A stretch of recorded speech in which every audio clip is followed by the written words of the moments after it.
Imagine a cena. Você contrata uma profissional para deixar sua casa impecável enquanto a família está fora. 1 hora depois, o telefone toca. Do outro lado da linha, uma voz trêmula e abafada. Senhora Emily, tem mais alguém aqui dentro? Um arrepio percorre minha espinha. Não, por quê? Pergunto, já sentindo o coração disparar. Acabei de ver uma mulher no segundo andar. A ordem foi imediata. Sai agora mesmo. Liguei para a polícia e voltei correndo. O pânico tomando conta de cada curva do caminho. Se você está ouvindo essa história, me conte nos comentários de onde está. Quero saber até onde ela chegou. Porque o que aconteceu naquele dia mudou tudo. Era para ser apenas mais uma manhã de faxina, aqueles dias em que a gente quer deixar tudo em ordem antes das chuvas, quando a umidade faz até o ar pesar. Eu já estava de mangas arregaçadas, pano na mão, pronta para atacar as janelas da sala quando o celular vibrou.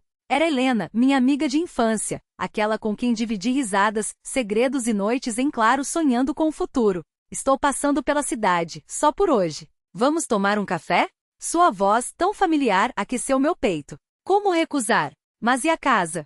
Foi então que me lembrei de Caroline, a jovem estudante que morava ali perto e sempre precisava de um trabalho extra. Uma ligação, um sim agradecido e pronto. Ela cuidaria de tudo, a biblioteca, a escada do segundo andar, e acima de tudo, teria cuidado redobrado com as prateleiras antigas do Steven, onde o pó se acumulava como memórias. Dei a ela a chave reserva e pedi que trancasse tudo direitinho ao terminar. Segui para o café, onde Helena me esperava no jardim, sob a sombra de uma árvore frondosa. Falamos da vida, seus filhos já adultos, o trabalho do Steven como colunista, meus dias tranquilos, às vezes vazios demais. Entre risadas e lembranças, o telefone voltou a tocar. Era Caroline. Sorri, achando que era para avisar que havia terminado. Mas não. Do outro lado, só respirações pesadas, como se ela estivesse engolindo o medo. Senhora Emily, a voz dela tremia tanto que mal dá para entender. Tem alguém aí dentro? Meu sangue gelou. Não, estou no café. O Steven só volta à noite. Silêncio.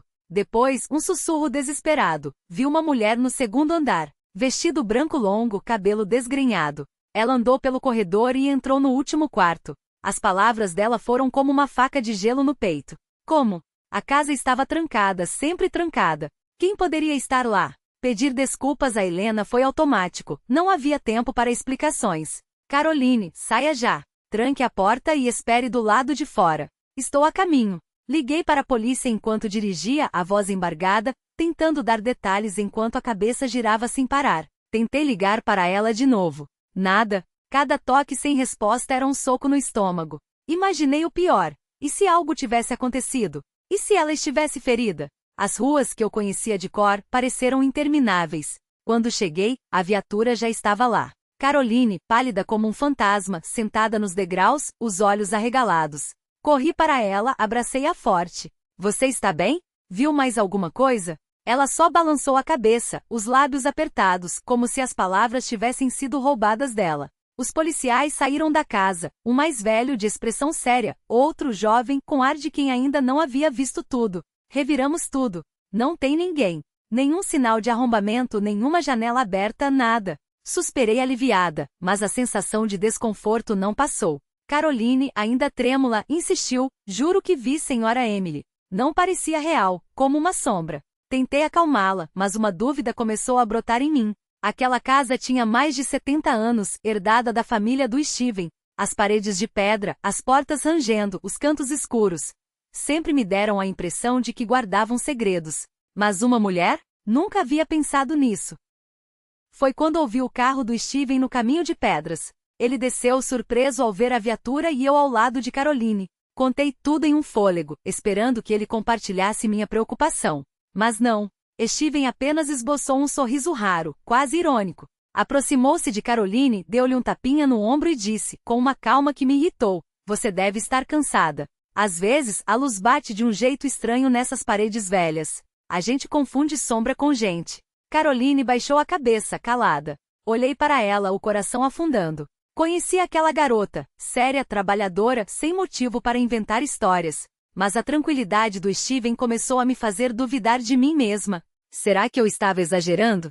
Pedir desculpas aos policiais foi constrangedor. Paguei Caroline, disse para descansar e prometi chamá-la se precisasse. 3 meses depois, me aposentei. Adeus correria matinal, reuniões sem fim, prazos apertados. Agora meu mundo era aquela casa antiga, naquele bairro silencioso. Mas a tranquilidade teve um preço, noites em claro, olhando para o teto, ouvindo o tic-tac do relógio na escuridão. E então começaram os barulhos.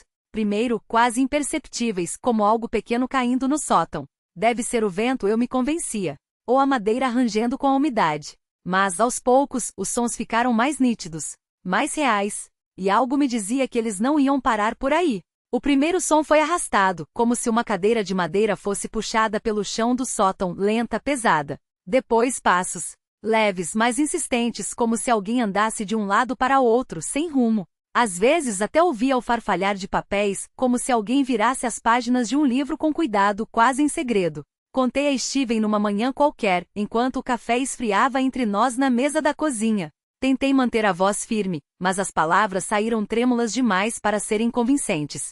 Querido, tenho ouvido barulhos no sótão. Não é o vento. Parece que tem alguém lá em cima. Ele nem levantou os olhos do jornal. Bocejou distraidamente como se eu tivesse comentado o tempo. São ratos, Emily. Nosso sótão é velho, cheio de tranqueiras. Um paraíso para camundongos.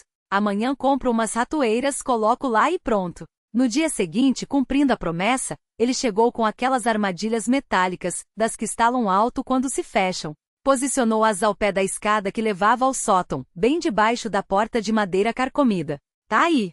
Agora você dorme em paz, amor. E estranhamente os barulhos cessaram. Nenhum passo. Nenhum arrastar de cadeira. Nenhum papel sendo virado. Respirei aliviada, convencendo-me de que Steven tinha razão. Talvez fossem só ratos, e eu tivesse perdido noites de sono à toa. Mas então começaram outras coisas. Numa tarde, comprei um pedaço daquela linguiça apimentada que adoro, a do mercadinho da esquina, com aquele gosto forte que arde na língua. Steven, porém, sempre detestou comida picante. Nem experimentava. Enrolei-a com cuidado no papel manteiga e guardei na geladeira, planejando saboreá-la no fim de semana. Na manhã seguinte, ao abrir a porta, congelei. Um pedaço grande havia sumido. O corte era irregular, como se alguém tivesse fatiado às pressas, sem cuidado. Você pegou um pouco da linguiça? Perguntei a Steven, que lia o jornal na sala. Ele levantou os olhos, franzindo a testa, como se minha pergunta fosse absurda. Ontem dei uma vontade de experimentar coisa picante. Cortei um pedacinho. Respondeu, sem tirar os olhos das páginas. Até que estava boa, aliás. Fiquei paralisada. Steven nunca suportara picante. Reclamava até quando eu cozinhava com tempero demais. Mas não quis discutir, apenas assentir, com a dúvida pesando no peito como chumbo. 2 dias depois, a linguiça havia desaparecido por completo. Revirei a geladeira, chequei o lixo, nada. Dessa vez nem perguntei a Steven. Uma sensação gelada como uma pedra no estômago começou a se instalar em mim, até aquele sábado em que saímos cedo para visitar uns amigos numa cidade próxima. Voltamos tarde, a casa silenciosa como sempre. Subi para lavar o rosto no banheiro do segundo andar, tentar tirar a fadiga do dia. Mas ao pisar no chão, senti algo úmido e frio. O piso estava encharcado. A água escorria entre os dedos dos meus chinelos, gelada. As paredes da banheira ainda brilhavam com gotas escorrendo, como se alguém tivesse acabado de tomar banho. Steven, chamei, a voz trêmula. Vem aqui, por favor. O banheiro está todo molhado, como se alguém tivesse tomado banho agora há pouco. Ele entrou, olhou por um instante e deu de ombros. Deve ter sido a chuva da tarde que entrou pela ventilação do teto, amor. Olhei pela janela. A rua estava seca sob a luz dos postes. Não choveu, Steven. Tentei soar calma, mas as palavras saíram afiadas.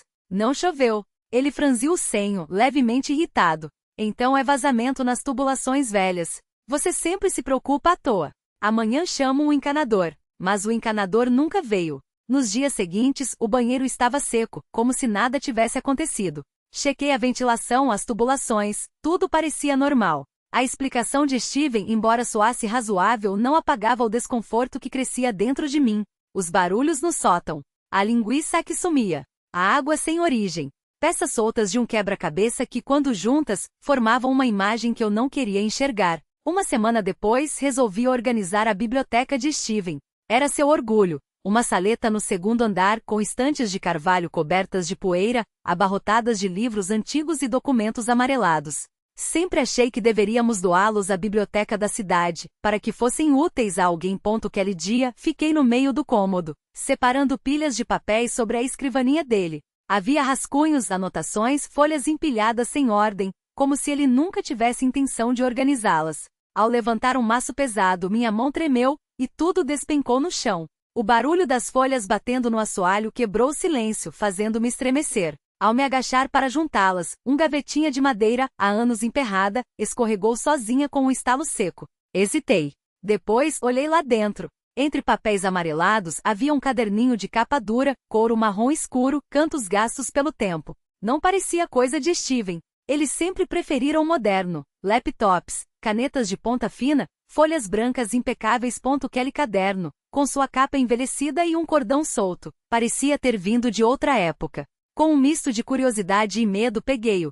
Minhas mãos tremiam ao abrir a primeira página. Dentro, folhas e folhas preenchidas com uma caligrafia suave, elegante. Letra de mulher. Passei os olhos pelas anotações, esboços de histórias, descrições de personagens, ideias de enredos. Um trecho falava de uma aldeia no alto da montanha, onde uma mulher vivia sozinha, esperando por alguém que nunca voltaria. Outro mencionava um segredo enterrado com detalhes que me arrepiaram. Aqueles fragmentos, embora distintos, tinham um tom familiar, lembrava demais os enredos dos romances mais famosos de Steven, aqueles que o tornaram conhecido. Meu coração batia tão forte que doía. Não poderia ser coincidência. Conhecia Steven demais. Ele odiava escrever à mão. Sempre disse que era lento, bagunçado, perda de tempo. Tudo o que fazia, desde rascunhos de livros até listas de compras, era digitado. Uma vez, quando pedi para anotar o endereço de um restaurante, em vez de pegar a caneta ao lado, ele ligou o computador só para digitar. Então, de quem era aquele caderno? Uma colaboradora secreta? Uma fã que ele odera? Sentei-me na cadeira, o peso do objeto nas mãos. Uma parte de mim queria mostrar a Steven assim que ele chegasse, ouvir sua explicação. Mas hesitei. Porque conhecia demais aquele sorriso dele, a maneira como transformava tudo em algo lógico. Ah, é só um presente de uma leitora, diria com um encolher de ombros. Ou uma ideia antiga, de quando eu tentava escrever à mão. E eu, como tantas vezes antes, acabaria acreditando. Ou fingindo que acreditava. Seus dedos afundaram na minha pele como se quisessem marcar território. O olhar, antes distante, agora queimava com uma intensidade que me gelou as veias. Ninguém repetiu. Cada sílaba um martelo batendo em minha cautela. Promete. Eu balancei a cabeça, mas a palavra ficou presa na garganta. Prometer o que exatamente? Que não iria procurar respostas enquanto ele desaparecia com uma maleta e uma desculpa esfarrapada. Que fingiria não ter visto a porta do sótão entreaberta, o prato vazio quebrado aos nossos pés, as mentiras costuradas com fios tão finos que só eu parecia enxergar. Ele soltou meus ombros de repente, como se o contato o queimasse. Sem mais uma palavra, virou as costas e saiu, a porta batendo atrás de si com um estrondo que ecoou pela casa vazia. Fiquei ali imóvel, com o gosto amargo do chá frio na língua e a certeza de que algo se partirá entre nós, algo muito maior do que porcelana. Passaram-se 3 dias. 3 noites em que o relógio de parede parecia rir de mim, marcando horas que se arrastavam como sombras. 3 manhãs em que acordei com o peso de um silêncio que não era só ausência de voz, mas de verdade. Steven não ligou, nem uma mensagem, nem um bilhete jogado no correio como migalhas de pão para que eu não me perdesse em suas justificativas. No 4º dia, a curiosidade venceu o medo. Subi as escadas do sótão com as mãos trêmulas, cada degrau rangendo como um aviso. A porta, antes fechada com tanto cuidado, cedeu ao meu toque com um gemido de dobradiças enferrujadas. O ar que escapou era úmido, carregado do cheiro de papel velho e algo mais, um odor metálico, como moedas oxidadas. Dentro, a luz fraca da janela empoeirada revelava caixas empilhadas, cobertas por lençóis amarelados. Mas não eram só lembranças guardadas. No centro do espaço, uma mesa de madeira escura sustentava uma máquina de escrever antiga, suas teclas manchadas de tinta seca. Ao lado, pilhas de folhas datilografadas, algumas amassadas como se tivessem sido jogadas ao chão em um acesso de raiva. Peguei a primeira página com dedos que mal obedeciam. As letras, desalinhadas, formavam frases que não faziam sentido, até que li meu nome. Emily não sabe, mas suspeita. Ela sempre soube demais. Sempre enxergou através das minhas palavras, como se fosse capaz de ler não só o que escrevo, mas o que apago. Meu coração disparou. As linhas seguintes eram piores. datas, horários, descrições de olhares que eu havia trocado sem perceber. 14 de março. Ela me observou enquanto eu falava ao telefone com Ramos. Os dedos dela apertaram a xícara até os nós ficarem brancos. Era um diário. Não, pior, era um dossiê. E eu era a personagem principal de uma história que nunca havia consentido em viver. As páginas tremiam em minhas mãos quando ouvi o barulho lá embaixo. A porta da frente se fechando. Passos no corredor. Steven estava de volta. E pela primeira vez eu tinha algo mais perigoso do que dúvidas, provas. Envolveu seu rosto como um abraço tardio. Ela se encolheu, como se até aquele toque de luz fosse demais para suportar. Seus dedos, ossos cobertos por uma pele tão fina que parecia translúcida, tremiam sobre os braços da poltrona. Eu me ajoelhei diante dela, as lágrimas escorrendo sem controle, enquanto minha mente gritava por respostas que ela ainda não podia me dar. Marina, minha voz quebrou novamente um sussurro entrecortado por soluços. O que aconteceu com você? Ela abriu a boca, mas nenhum som saiu. Seus olhos, antes tão vivos quanto os meus, agora pareciam dois poços secos de dor. Com um esforço que parecia sugar suas últimas forças, ela levantou uma mão trêmula e tocou meu rosto, como se precisasse confirmar que eu era real. Que ela era real, seus dedos deixaram um rastro gelado em minha pele, e eu estremeci não pelo frio, mas pela verdade que aqueles dedos carregavam. Minha irmã havia sido uma prisioneira. Aqui. Debaixo do mesmo teto onde eu dormia, onde eu vivia, onde eu fingia não ouvir os ruídos que vinham de cima. Um som no corredor me fez congelar. A porta da frente se abriu com um rangido familiar. Passos pesados. Steven. Meu sangue gelou. Marina também ouviu. Seu corpo inteiro se contraiu, os olhos se arregalaram em pânico puro. Ela tentou se levantar, mas suas pernas falharam. Eu a segurei pelos ombros, meu coração batendo tão forte que doía. Fique quieta. Sussurrei com uma urgência que não deixava espaço para discussão. Não faça nenhum som. Mas era tarde. Os passos pararam. Uma pausa carregada de algo que eu não conseguia nomear. Surpresa? Raiva? Medo? E então a voz de Steven cortou o ar, gélida como uma lâmina. Emily. Não era uma pergunta. Era um aviso. Eu me virei devagar, colocando-me entre ele e Marina, como se meu corpo pudesse ser um escudo.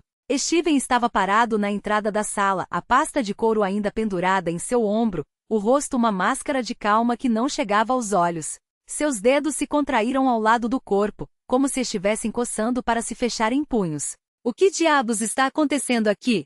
Sua voz era baixa, controlada, mas havia algo nela que nunca tinha ouvido antes. Algo que me fez lembrar do som da porta do sótão se abrindo, do rangido da madeira velha, do silencioso desespero que eu ignorara por tanto tempo. Marina emitiu um gemido abafado atrás de mim.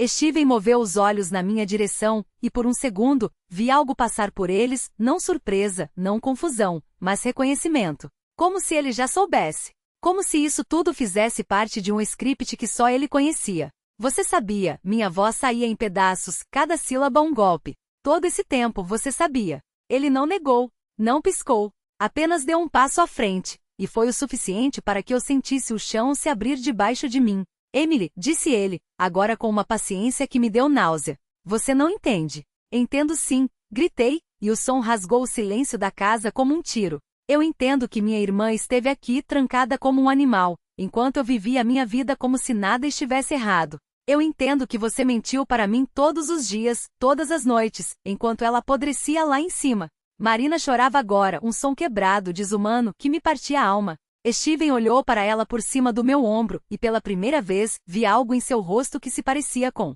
propriedade. Como se ela fosse um objeto seu, um segredo seu, um troféu. Ela não é inocente, Emily, ele murmurou, como se isso justificasse algo. Como se qualquer palavra pudesse apagar o que seus olhos acabavam de me contar. Não esperei para ouvir mais. Com um movimento brusco, empurrei a mesa de centro entre nós, derrubando xícaras e livros no chão. O barulho ecoou pela casa como um alarme.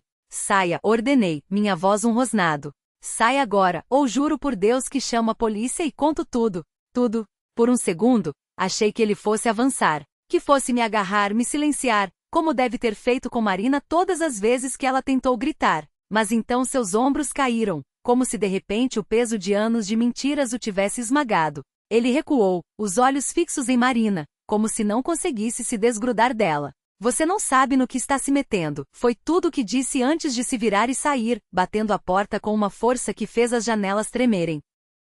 O silêncio que se seguiu foi pior que qualquer grito. Marina e eu ficamos sozinhas, finalmente, depois de 3 décadas. Mas não era alívio o que eu sentia. Era algo muito mais pesado. Algo que se instalava no peito como uma pedra. Porque agora eu tinha que saber. E pela primeira vez, tinha medo da resposta. A escuridão do sótão era um refúgio perverso.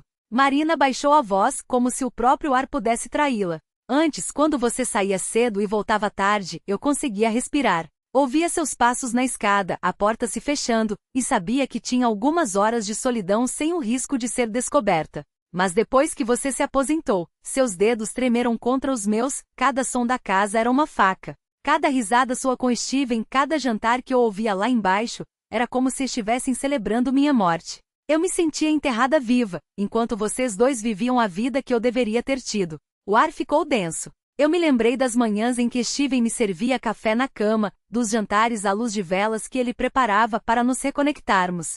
Cada gesto que eu achava romântico agora fedia a podridão. Ele subia aqui às vezes, Marina confessou, olhando para a porta como se esperasse que ele aparecesse a qualquer momento. Dizia que era para me trazer comida ou notícias do mundo lá fora. Mas eu sabia. Ele vinha checar se eu ainda estava obedecendo. Se ainda estava escrevendo para ele. Sua voz quebrou. Uma vez eu rasguei um manuscrito inteiro. Não aguentava mais ser a sombra dos livros dele. Ele me bateu. Não forte, mas o suficiente para me lembrar do meu lugar. Disse que se eu parasse, você descobriria tudo. E que você não sobreviveria à verdade. Meu estômago revirou. A imagem de Steven, sempre tão gentil, tão cuidadoso e levantando a mão contra minha irmã me fez sentir como se o chão tivesse se aberto. Por que você nunca me contou? Perguntei, embora já soubesse a resposta. Marina riu, um som vazio, sem alegria. Como Emily? Como eu ia olhar nos seus olhos e destruir o mundo que você amava? Você o idolatrava. E ele sabia disso. Usava isso contra mim como uma arma. Ela se aproximou, seu hálito quente contra meu rosto. Mas agora você sabe. E não pode fingir que não sabe. O peso daquilo me esmagou. 30 anos. 30 anos em que minha irmã apodreceu em silêncio enquanto eu vivia uma mentira dourada. O que você quer que eu faça? Perguntei, minha voz tão frágil quanto o vidro. Marina finalmente levantou os olhos para os meus. Não havia ódio neles. Só uma tristeza tão profunda que parecia ter escavado seu rosto. Eu quero sair daqui, ela disse, simples assim. Quero ver o sol sem ter que me esconder. Quero que ele pague. Mas mais do que tudo, ela apertou minhas mãos com uma força que não combinava com seu corpo frágil. Quero que você escolha. Ou você fica do lado dele ou fica do meu. Não dá para ser os dois. A porta da cozinha rangeu. Ambas congelamos. Passos lentos, deliberados, se aproximavam. Não eram os meus. Não eram os de Marina. Era ele. Steven estava em casa. O ar na cozinha ficou espesso, como se o próprio tempo tivesse parado de respirar. Marina se encolheu contra a parede, os dedos cravados na minha pele, enquanto os passos de Steven ecoavam pelo corredor. Lentos, calculados, como os de um predador que sabe que sua presa não tem para onde correr. Eu não precisava virar a cabeça para saber que ele estava ali, parado na porta, nos observando com aquele sorriso que já não me parecia carinhoso, mas sim a máscara de um homem que escondeu demônios por décadas. Que conversa tão íntima, sua voz era melosa, quase paternal, mas havia algo nela que gelou meu sangue. Até parece que estão planejando algo. Marina tremia contra mim, mas quando ergui os olhos, vi algo em seu rosto que nunca tinha visto antes. Não era medo. Era uma determinação fria, cortante como lâmina. Ela se soltou de mim e se levantou, enfrentando-o pela primeira vez em 30 anos. Os ombros magros se endireitaram, os punhos cerrados ao lado do corpo. Você não vai me esconder mais, Steven, sua voz não vacilou. Não depois de tudo que você fez. Não depois do que você tirou de mim. Ele riu, um som seco, sem alegria. E o que exatamente eu tirei de você, Marina? Perguntou, como se estivesse falando com uma criança teimosa. Eu te dei um lar, te protegi. Sem mim, você estaria na prisão há décadas. Você me enterrou viva. Ela cuspiu as palavras. Transformou minha vida em uma página em branco, enquanto escrevia suas mentiras em cima do meu silêncio. Mas acabou. Emily sabe. A polícia vai saber. Todo mundo vai saber. Seus olhos se voltaram para mim, e pela primeira vez entendi o peso daquilo que ela carregava. Não era só sobre Richard. Não era só sobre os anos perdidos. Era sobre cada palavra que ela escreveu nas sombras, cada personagem que morreu sozinho em suas histórias, cada final trágico que ela nunca pôde mudar, porque no fundo, eram todos ela. Steven deu um passo à frente, e instintivamente eu me coloquei entre eles. Você não vai tocá-la, avisei, a voz mais firme do que eu me sentia. Ele me olhou como se eu fosse uma traidora, como se eu tivesse quebrado alguma regra sagrada do nosso casamento. E talvez tivesse. Porque naquele momento eu escolhi. Não escolhi o homem com quem dividi uma cama por anos. Não escolhi as mentiras bem costuradas, os jantares perfeitos, a fachada de uma vida que nunca existiu. Escolhi a verdade. Escolhi minha irmã. Você é patético, Marina disse, e havia um desdém em sua voz que deve ter doído mais do que qualquer faca. Pensou que poderia me apagar, que poderia reescrever a história como quisesse. Mas histórias têm fim, Steven. E a sua acabou. Ele abriu a boca para responder, mas foi interrompido pelo som de sirens ao longe. Distantes, mas se aproximando. Seus olhos se arregalaram por um segundo, apenas um segundo, antes que a máscara voltasse a cair no lugar. Vocês duas vão se arrepender disso, murmurou, dando meia volta e saindo pela porta dos fundos antes que a polícia invadisse a casa. Mas era tarde. Porque pela primeira vez em 30 anos, Marina Del Rosário não era mais uma sombra. Era uma mulher que tinha acabado de escrever o último capítulo do seu próprio pesadelo. A luz do mundo finalmente conheceu a história de Marina não como um espectro, mas como uma mulher de carne, osso e tinta, uma escritora que lutou com unhas e dentes para arrancar sua liberdade das garras da sombra. O julgamento de Steven meses depois virou um escândalo que abalou o país. A imprensa batizou de O Escritor e o Fantasma no Sótão, estampando nas manchetes o retrato de uma jovem aprisionada, roubada de sua voz, transformada em instrumento para a glória de um homem que nunca mereceu sequer seu nome. As provas eram irrefutáveis. Os restos mortais de Richard encontrados na encosta de Santa Rosa, os manuscritos escondidos no sótão, o depoimento de Marina antes de morrer. Diante de tudo isso, Steven baixou a cabeça e confessou. As acusações se acumularam como pedras em seu túmulo: plágio, cumplicidade em sequestro, ocultação de crime, obstrução da justiça. A sentença foi apenas o epílogo de uma história que já havia terminado muito antes. Para mim, Steven morreu no dia em que descobri a verdade, quando o homem que eu amava se transformou em um estranho de olhos vazios.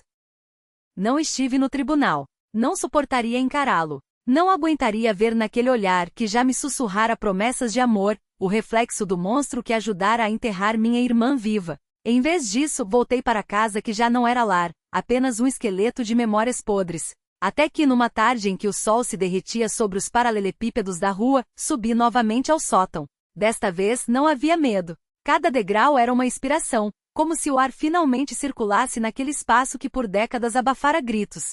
Com uma lanterna na mão e o coração mais leve do que em 30 anos, procurei o que Marina deixará para trás. Encontrei a caixa de madeira debaixo da mesa, exatamente como ela descrevera na carta. Pequena, desgastada pelo tempo, mas cuidada com a devoção de quem guarda o último tesouro. Dentro, um maço de folhas amareladas preenchidas com sua letra elegante, fluida como se cada palavra ainda respirasse. Era uma autobiografia. Um romance sobre sua própria vida. Marina escrevia sobre nossa infância, as corridas pelos campos da cidade, os sonhos de ser escritora que ela me confessara em segredo. Descrevia a noite que lhe roubara o futuro, os 30 anos engolidos pela escuridão, a força sobre-humana que a impedira de se quebrar. Cada página era um soco no peito, mas também um hino de resistência, de amor pela vida mesmo quando ela se tornava uma faca. Passei semanas mergulhada naquele manuscrito, revisando cada linha como se acarinhasse sua alma. Noites em claro, lágrimas escorrendo enquanto lia passagens sobre a solidão no sótão,